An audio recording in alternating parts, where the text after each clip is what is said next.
Hello बच्चों, चलिए प्रश्न पढ़ते हैं। प्रश्न दिया है कि बताइए कि किसी लवण का संतृप्त विलयन इसके तनु विलयन से अतिपराश्री होता है अथवा न्यून पराश्री। तो सबसे पहले बात करें अगर इस प्रश्न में मुख्य अवधारणा की तो क्या होगी, देखो।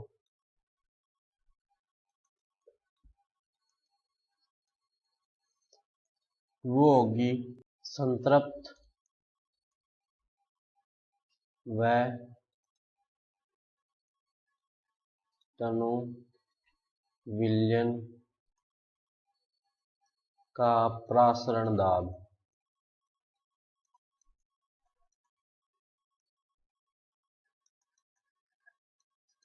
अब देखो, इसने प्रश्न क्या पूछा है कि लवण का संतृप्त विलयन इसके तनु विलयन से अति पराश्रय होगा या न्यून पराश्रय। अब ध्यान दो, तो प्रासरण दाब जो है,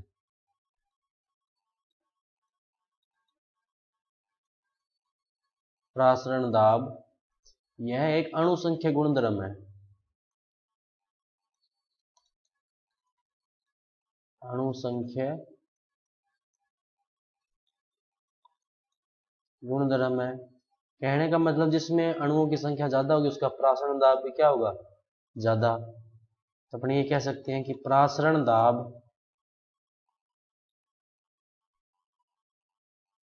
वो समानुपाती होगा अणुओं की संख्या के।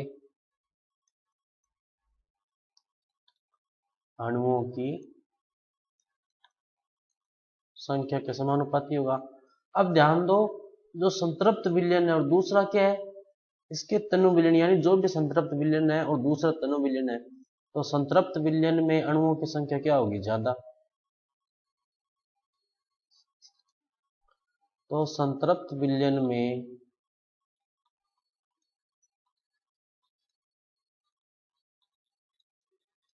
अणुओं की संख्या ज्यादा होगी और तनु विलयन में क्या होगी, कम।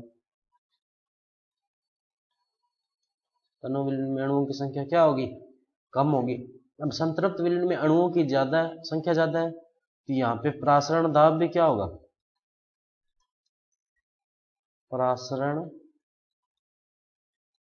दाब संतृप्त विलयन के लिए ज्यादा होगा और इसके लिए क्या होगा, कम।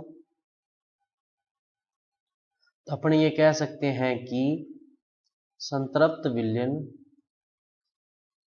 तो अपन ये कह सकते हैं कि लवण का संतृप्त विलयन, लवण का संतृप्त विलयन इसके तनु विलयन से, इसके तनु विलयन से अति पराश्री होता है। अति